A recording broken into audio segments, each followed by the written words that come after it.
You're listening to a podcast by Change My Relationship, featuring licensed marriage and family therapist and author Carla Downey.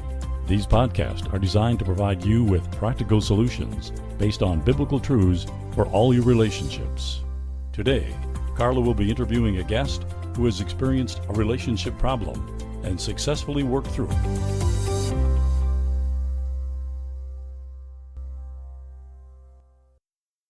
Before I introduce our guest today, I just want to let you know that I have a brand new book. It's called Change My Relationship, 365 Daily Devotions for Christians in Difficult Relationships.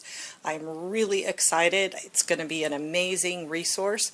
There was one similar to it that was the book that I read for about 20 years as I was trying to get healthy in my difficult relationships. And I'd always wanted to write a Christian version where you could have your scripture, your reading, and then a short prayer. It's topically indexed, which means you can read it one day at a time, like whatever that date is, or you can go to the back and look it up, whatever it is you're struggling with, and then read the devotions on that topic. You're going to love it. It's going to be a lifeline for you in whatever difficult relationships you are in. So it is available on my website, and after December 1st, it will be released, or I should say on December 1st, it will be released, and you can do pre-orders. Welcome back to Change My Relationship podcast. Today, I'm very excited to have on a good friend of mine who is going to tell you her story of battling the sexual addiction that her husband had in her marriage and just the ups and downs she went through, and then how she eventually was able to find healing. So I'm going to welcome Heather Bennett Nunez. Hi, Carla. It's a pleasure to be here. Gosh, I just want to thank you for your ministry. It greatly helped me in my time of need, and I'm so grateful for how you help other women struggling in their marriages. You're welcome. It was a pleasure. I do remember when you first came to my classes and the pain that you were in, and I know where you've come and where you are now, and just the beautiful story, and I'm excited to have people to be able to hear it. So how did you first meet your husband? Well, we were both students at Chapman College, which is now Chapman University, and we were both communications majors with minors in public relations. And I was always drawn to him. He was very outgoing and gregarious and smart. Okay, and then you started dating and got married quickly, or how did that go? So we only dated a little bit in college, very casually, but 5 years after college, we met at an alumni function. The alumni function included dinner and dancing, and Jeff and I danced and danced and danced, and I really enjoyed just being with him again. I was always drawn to his wit and his humor and his outgoing personality. And so you got married after that. And then what was the first thing that you noticed in your marriage that gave you an indication that there might be a problem? Well, I hate to say it, but the first thing that really made me sad is we weren't intimate on our actual wedding night. And that was a really big deal to me. I didn't understand it at the time, but I knew on the wedding itself that my husband had actually drank way too much and literally passed out by the time we got to the hotel room. We weren't driving, but he passed out, and we were together the next day. But it was deeply hurtful that my husband couldn't be with me on my wedding night. And even in those first months and couple years of marriage, I thought it was really odd that I was pursuing him more than he was pursuing me. It was much different than the stories I was getting from my girlfriends who were recently married. When did your kids come into your marriage? We got married when we were 29 and 28. And so I had my first son right before I turned 30. That was always kind of my agenda. I very much was on a plan that I would go ahead and get my degree. I would work for a while. I would be married for a year and get pregnant. And sure enough, after a year, I got pregnant with Ben. And so we had been married about 2 years when he was born. And then 3 years later, his sister, Serena, was born. Was your relationship healthy in terms of like communication, intimacy, and relationship? It's a strange thing to reflect upon now, Carla, because at the time I thought it was good enough, right? But I understand now, looking back, it was good enough because I had come from my own family system where there wasn't a lot of good communication. I felt loved, but there wasn't a lot of like emotional language to help you identify feelings. There was a lot of invalidation of feelings growing up because my mother had become an alcoholic.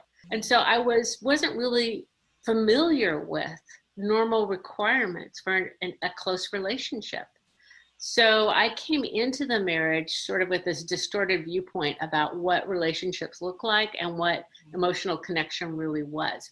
I felt like it was good enough, but what I'm saying now is I look at it and it was good enough from the framework of an adult child of dysfunction and alcoholism who really didn't have an appropriate lens on what solid relationship looks like. So you guys both just kind of did your roles, took care of the kids, raised the kids. Intimacy was still not as much as you wanted, but it was still there. It was there, but young married people in their late 20s, early 30s, I thought I was reading stuff from Dr. Laura Schlesinger and I was trying to be a good wife. And my husband was climbing the corporate ladder. He had been an employee at Hughes, and Hughes bought DirecTV. And then my husband became a senior VP over at DirecTV. So he was commuting an hour and a half each way. He was climbing the corporate ladder. So we became very traditional. We went to church a lot as a family. We both came back to Christ at like 30, 32. We were raising our kids in the church, grateful to be back in the church. But it was very much segregated. He would be gone and off to work, and I would be home with the kids, and we would have date night on Saturday. And so it was this very specific, regulated sort of traditional role thing that happened. And I was okay with it because I really loved being a stay-at-home mom. When did you become aware that there might be something that had to do with pornography? Back in the olden days, I like to say when dinosaurs roamed the earth, before we had the internet, there were 976 numbers. And so even when we had my first son, I was still working part-time for Johnson & Johnson. My vocational history is I was a professional salesperson, both for the Pepsi-Cola bottling company and for Johnson & Johnson. Back then, because we didn't have cell phones, you used your own personal phone to call clients. So I would go through the very detailed the phone bill because I had to get reimbursement from Johnson & Johnson for my sales calls. And so I saw a number of 976 numbers, a bunch of numbers I couldn't identify that were on there late at night for 30 minutes, 45 minutes, an hour and a half. And when I called, it was very clear. It was a, hi, are you ready for a happy ending? I mean, it was clear that it was a pornography line. And I just remember at that moment feeling completely shredded, just feeling like I'm here dying on the vine. I'm pursuing him all the time. I want connection, and he's looking for it elsewhere and thinking, what's wrong with me? I've done my very best to lose the baby weight. I think I still look really, really good. What's wrong with me? Why doesn't he want me? And so I confronted him with what I had seen on the bill statement. And he said, oh, well, you know what? Look at that night where it was because you went to that creative memories scrapbook party. I really needed you and you were gone. And so I just had to take care of it myself. And in my own internal dysfunction, in my own frame, I'm like, oh, he's right. He's right. I wasn't there for him. Okay, I don't like it, but I understand his reasoning. And so it's this slow sort of warped process where you believe their perspective over your own perspective. And when you do that for a long period of time, it's hard to kind of be clear on what's real in this situation. I just felt really, really hurt and really unattractive that my husband was choosing that over being with me. Yeah, I think that's pretty common for women to reflect upon their own selves and think, okay, I must be doing something wrong. It's because of me, especially when visual pornography is involved with the internet and they're looking at perfect women that's very sexual, a lot of lust in what they're doing, and then they can't compete with that. So just tell me about the trajectory of the marriage then with the sexual addiction and how things progressed. Well, I would say any adult child of addiction, alcoholics or dysfunctional family systems, we have a huge capacity for denial. Yes. And I like to consider myself a smart person. But when I look back at large chunks of the marriage where I felt like the marriage was okay, I think it was probably more okay because my denial was more intact for seasons, and his ability to hide it was more intact for seasons. So I often say over my 24-year marriage, the first 5 to 7 were okay. The middle 7 were terrible. And then they got better for a couple of years, and then they just cratered. So it wasn't like the whole entire 24 years was terrible, but in a way that was actually worse, because it's sort of like going gambling in Vegas and you get this intermittent reinforcement. So you just think, if I was a better wife, if the kids were quieter, if this and this, we can get back to that good spot. So I was always working really, really hard to get him and us back to that good spot, because there were chunks in the marriage that felt good. But again, upon reflection, I think I was more in denial in those good spots, and he was better at hiding it in those good spots. Mm-hmm. So did you continue to find evidence of sexual addiction? He actually got better with it. And I'm one of these people who's sort of phobic around technology. So when the internet came around, I don't know when that was, 2000, 2001, something like that. We had both office computers and we had a computer at home. And I didn't touch it. I didn't go near it. But I was really confused on why our home email address was getting so much spam for pornography. I mean, we're constantly getting spam for pornography. And I would say to him, why is this happening, Jeff? I don't get this. I mean, he goes, oh, everybody gets it. It's all over the internet. There's nothing you can do about it. Everybody gets that. There's nothing you can do. And because I was not tech savvy and I never touched the computer, okay, I guess everybody just gets loads of pornography sent into their email box. I accepted that as the truth. And it really wasn't until that horrific moment, and this is after years and years and years of feeling like, let's see, I want to ask my husband to be intimate with me, but by the look on his face, he'd rather take out the trash. I mean, really, that's what it got. I started feeling like a complete chore. And I actually go back and look at myself as a young woman. I'm 57 now, as a woman of 35, 39, 42. And I was an attractive woman. And I was in practically a celibate marriage. But yes, it did. Once the internet came and there was home computers and phones that could access the internet, the pornography just grew exponentially. But so did his ability to hide and cover it up and lie. The internet pornography is like any other addiction. It kind of grows the more you feed it. Yes. And they get better and better about being defensive and covering up. And I hadn't even heard of gaslighting until I went to one of your classes and realized that, wow, you know what? I've been gaslighted for years. I don't even know up from down. And I'm a smart person. I don't even know up from down. I remember my brother, he's in the military, sat across from me one day when I was really unhappy in the marriage. And he said, Heather, what do you want? Right now, what do you want? And I said to him, I just want everyone to be okay. Because see, if everyone else is okay, then I'm okay, Carla. That was my frame of reference. If everyone else is okay, I'm okay. Now, I have compassion on that now, years later, 10 years since my brother asked me that question, because I understand that's how I stayed safe with an alcoholic mom. I had to make sure my siblings were okay. I had to make sure mom was okay. So yeah, it served a purpose as a 12, 13, 14, 15-year-old. Mm-hmm. If mom's okay, then yes, we're literally safe. We're okay. But it was a dysfunctional pattern to bring in my marriage. A lot of bad things happened as a result. How was your faith interacting and intersecting with this during this time? Did you think about what God wanted or what the Bible said? And tell me about that. Yeah, I think that's the hardest part, Carla. I truly think that's the hardest part. So going to Chapman, I wasn't really a Christian then, even though I believed in God and my mom had sent me to Catholic church. But a dear friend of mine gave me my first Bible. And I had a conversion experience around age 21 in the parking lot of Calvary Chapel, Costa Mesa under Chuck Smith.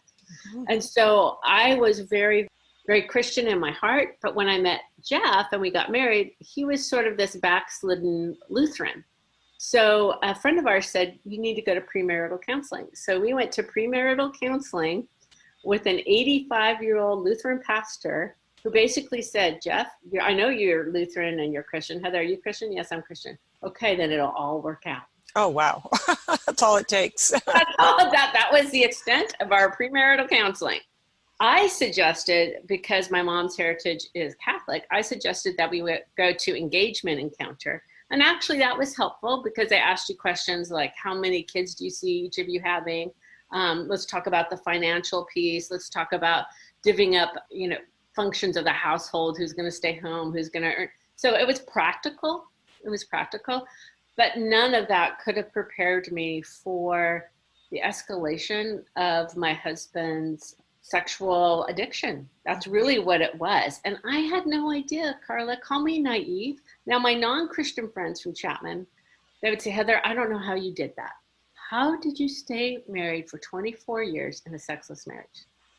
Well, here's the answer. Number one, I focused on my kids. I was a stay-at-home mom. I focused on my kids. When my kids got to be in high school, I went back to grad school.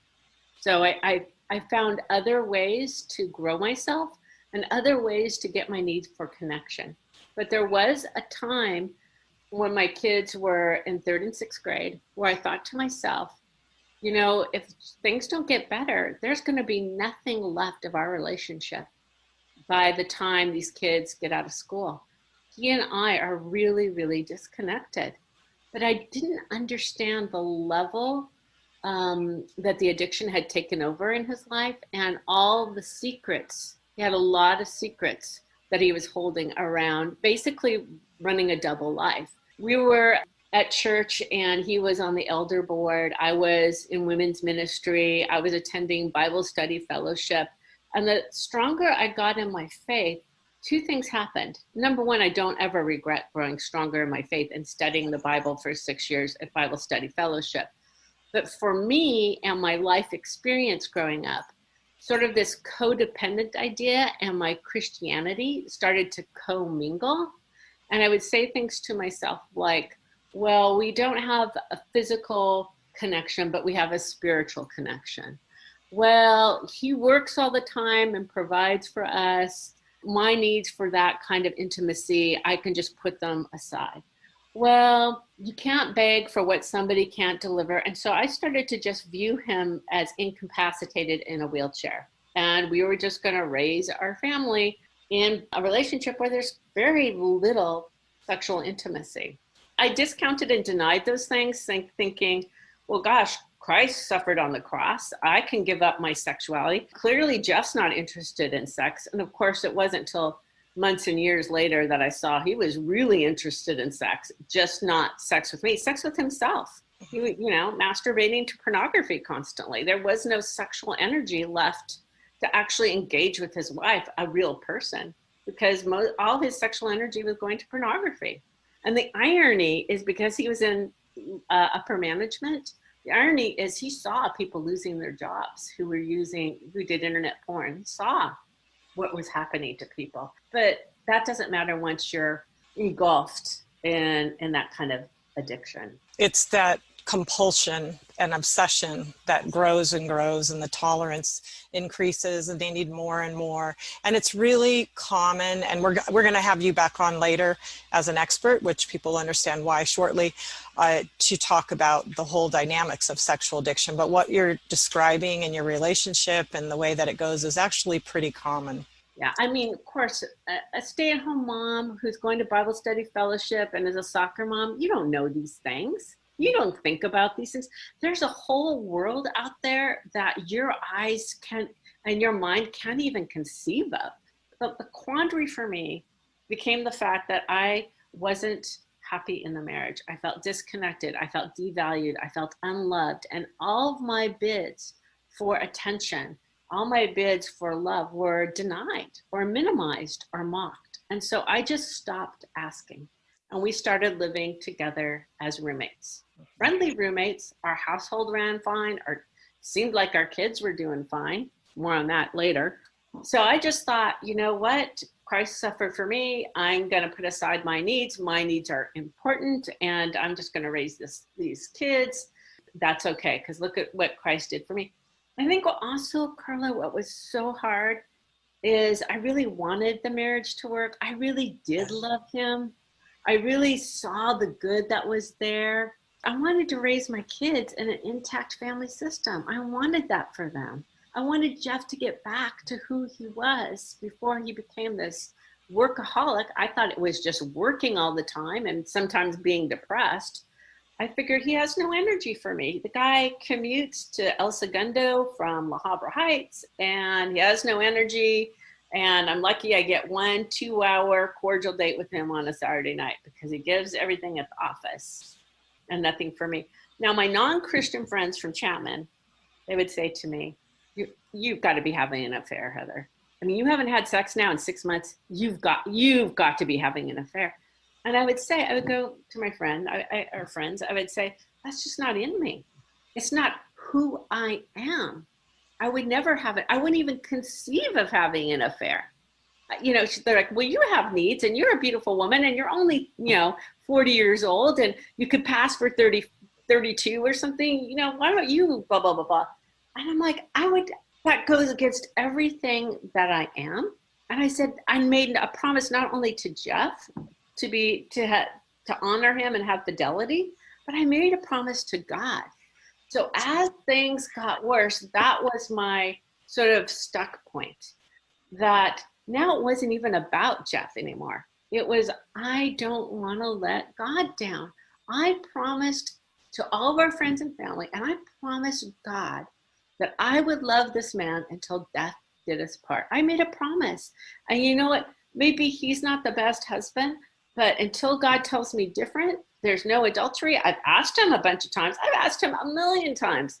And he would honestly just say, no, I masturbate to porn. But when it got further along, I masturbate, but I've never done anything else.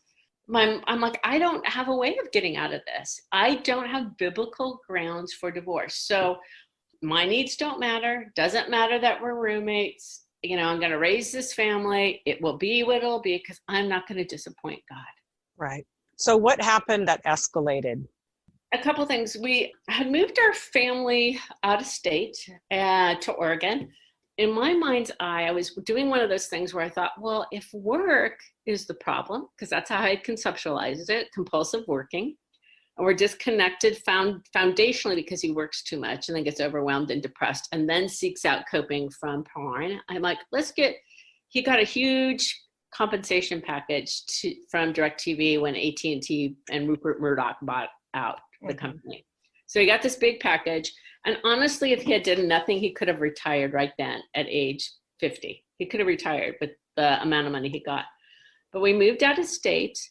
And I did that because I thought, if we're in this small agricultural town in Oregon, we'll be together, we'll make s'mores, we'll make homemade bread, we'll play in the snow, and my dream will come true that we'll be a close and connected husband and wife and little family. So it's a common mistake. They say wherever you go, there you are. Yep. But I had defined the problem as out of control work-life imbalance. And so in my mind's eye, that was a great way to solve the problem. And so that's what we did. Now, needless to say, that's when, unbeknownst to me, the pornography was continuing to escalate but by now we had a separate office room and he would just escape into it for hours doing work. And I wanted to believe that he was doing work. So yeah, it got much worse after that when we came back to California after a failed business venture where we lost 2 homes, all the money he had made for 5 years. It was catastrophic, the financial ruin we were in. But again, I'm an honest and faithful wife. So I don't leave my husband when we're bankrupt, when we're poor, when our house is being foreclosed on, because I'm an honest and faithful wife. But at that point, I thought his drinking had become really, really bad. My son was not doing good with the transition back to California after living in the state of Oregon. And we sent my son to a therapist. The therapist pulled me aside and said, the problem here isn't your son, the problem is your husband. and how he treats your son, and he's got a drinking problem. So we actually did an intervention on my husband, and he went into a 30-day intensive outpatient program for alcoholism. After working with a sponsor for multiple months, I stumbled upon his workbook. He was working with his sponsor, and that's where I saw the words written. It's a page on your kind of your sins and the things you need to make amends for. There was a lot of anger and a lot of resentment poured out on those pages against me, like I was his problem. But he said in his own handwriting, I have had years of anonymous sexual relationships with other people, risking my life and Heather's. Wow, what a shock. It was a punch to the gut that he had had years of anonymous sexual relationships with others, risking his life and mine. I might have even called you, Carla, right after seeing that. I think I did. Yeah, I remember. Yeah. That's when you were in my class. So obviously you came to my class for women in difficult marriages that I taught at the church. And you came in pain. So even before you had this disclosure, admitted to yourself that you were in a painful, difficult marriage and you wanted change. And then during that class is when you discovered this. Right. Yes. So continue. There's more to the story. There's always a feeling of relief when what you suspect, what a part of your brain, what a part of your heart has always known as truth, when you get confirmation that you're not crazy, it's a huge relief.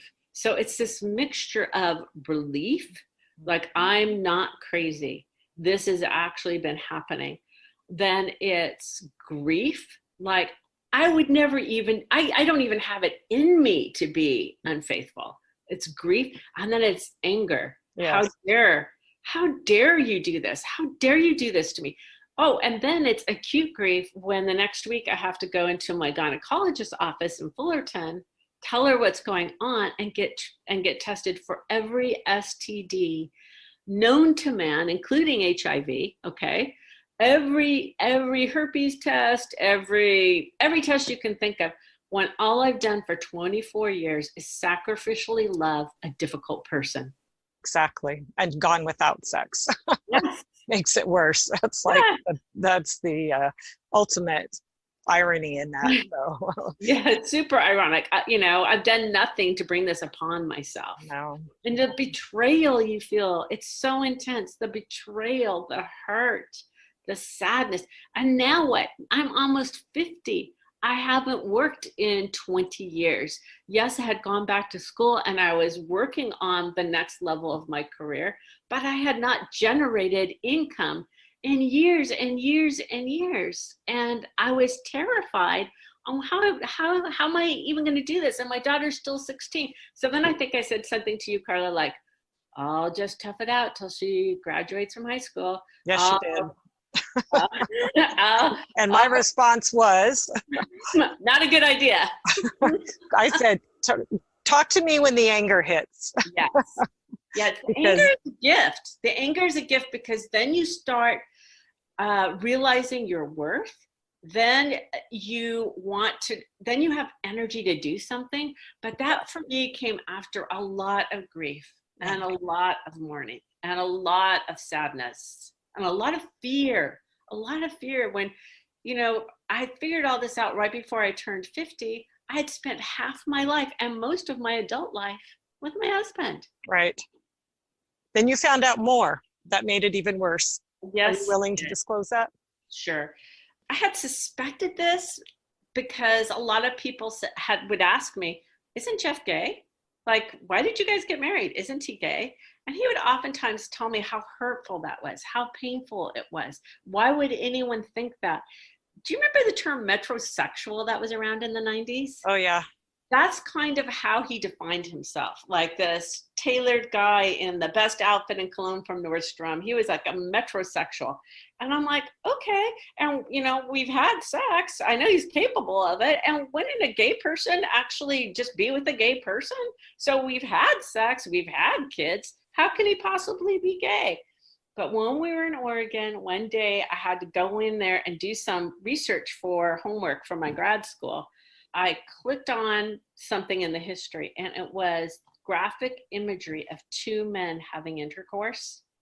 And I thought literally that I was going to throw up. It was like an out of body experience where I could see myself watching my horrific look on the computer, and the image was just seared in my brain. And I didn't know what to do with it. I didn't know what to do with it.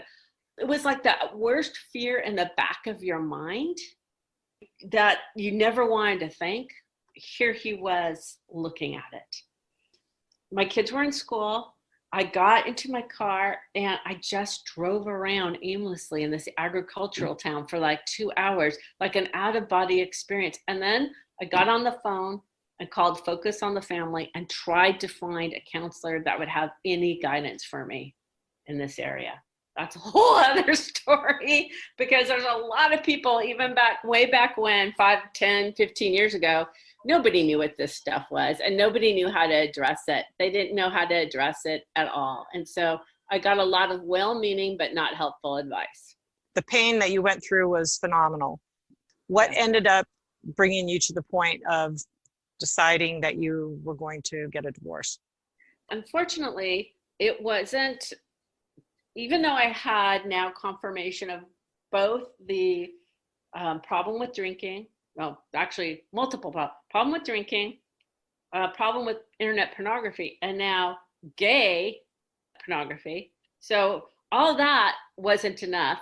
When I finally did get the confirmation that he was having sex outside of marriage, that's when I finally got my act together and decided that I needed an attorney and I needed to create a plan for what my next step was.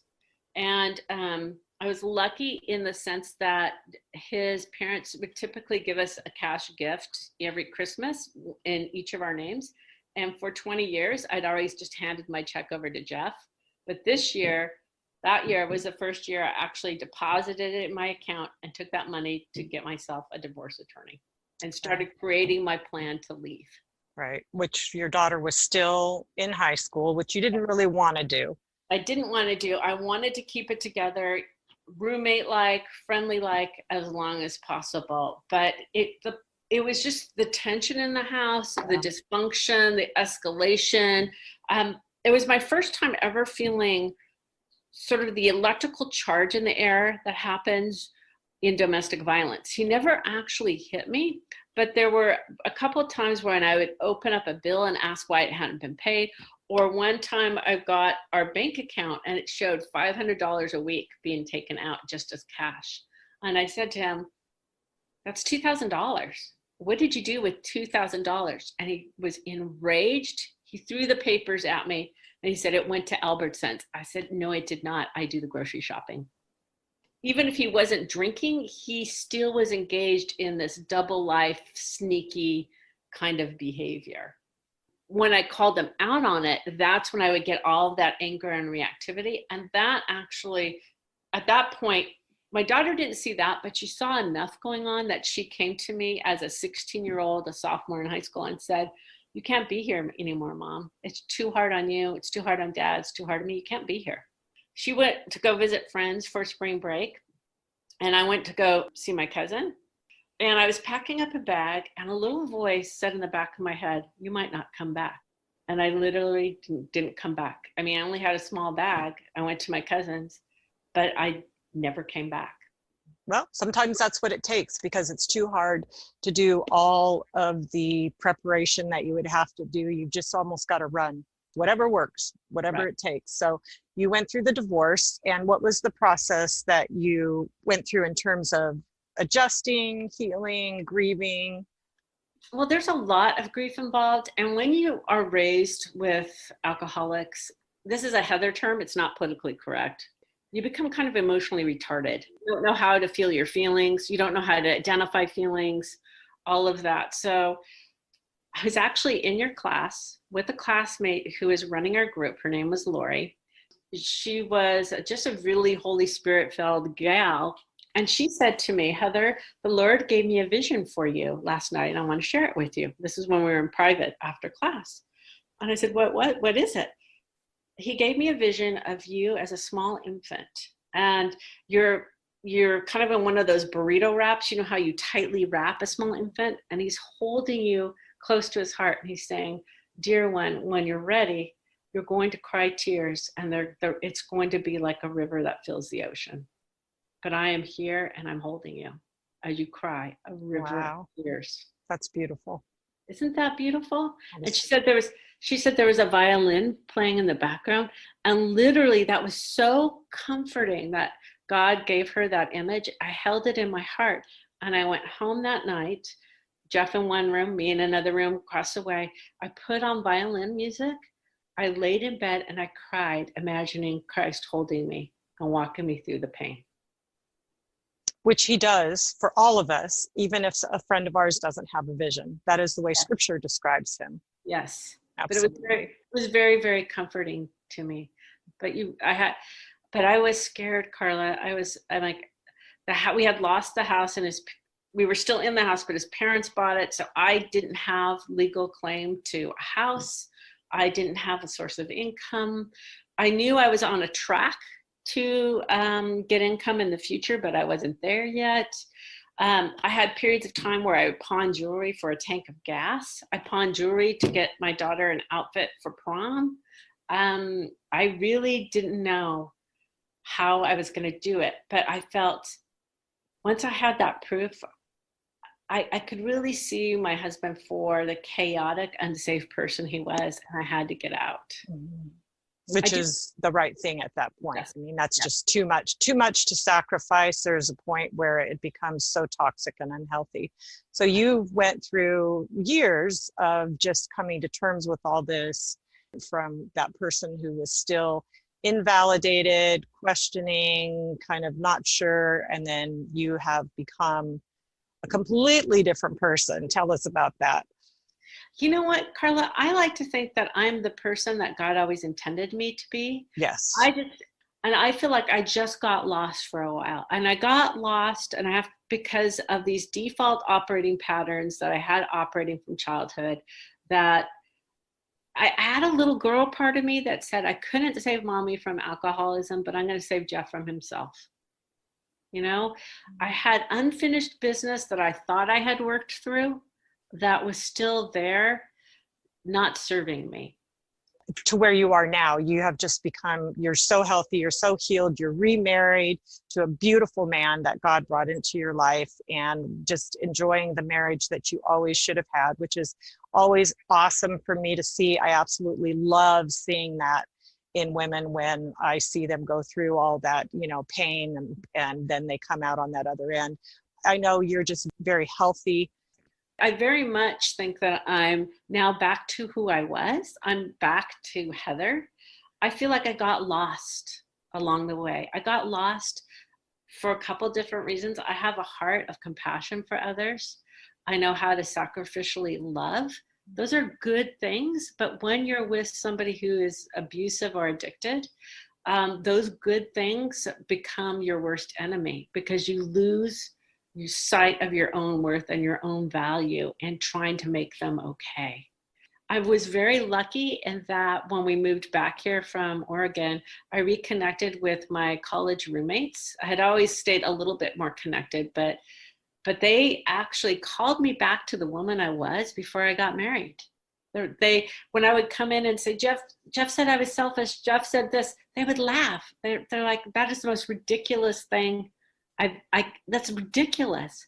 Sometimes you need an outsider to see things that others can see so clearly, but when you're in it and you have so much invested and you want so desperately to do the right thing for everyone and do the right thing according to the Lord, you get really lost in terms of what your perspective is. And so those women drew me back to the person I was before I got entangled in a dysfunctional marriage.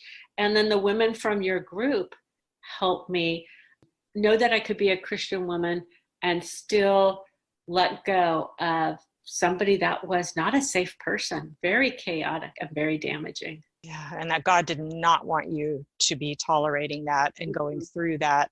And that is not what Scripture tells us that we have to do. You come out on the other side, you've got peace, you've got confidence, You've got your career going. You're now licensed marriage family therapist, and you're actually a very good marriage family therapist. I refer lots of people to, so I'm really proud of all of the things that you've done just to come out. And then the most exciting thing is you've just recently gotten remarried to a fantastic Christian man who is just giving you everything that you didn't get before. You're buddies on every single level. You're both nerds about Star Wars. You both like to talk about psychology. Yes. And I mean, what better fit could it possibly have been? So, like when I share my story in other venues and professional venues, it's a story of redemption, because God has truly given me back the years the locust took. I have a life that I could not even have dreamed of. It is so exceedingly beyond anything I could have dreamed of. But I didn't know that when I was stepping off the precipice into complete fear 7 years ago. I had no idea when I stepped out. I was trembling. I was decimated. I was just a big mess. And I had to go through this huge process to get to the other end where I would be healthy enough to know my worth, to find eyes that could see a good man and to connect in that way. I had to also work on all that earlier dysfunction that allowed me to tolerate what was going on in the marriage for so long. Exactly. And I got to watch all of it, and it's amazing, and it's possible. And you're not the only one that I've seen go through that transformation, because there is healing from being in a difficult relationship. I mean, there are also things you can do in it if you stay and it's not so toxic that it is completely destroying you. Yes, you've come through that place. So, well, it's been very, very good. I know people are going to be blessed, and I'm going to have you back on because you've actually specialized in dealing with women who are in relationship to sexual addicts. And I think there's a lot of professional information you can give us. So we'll do that. So thank you for coming on today.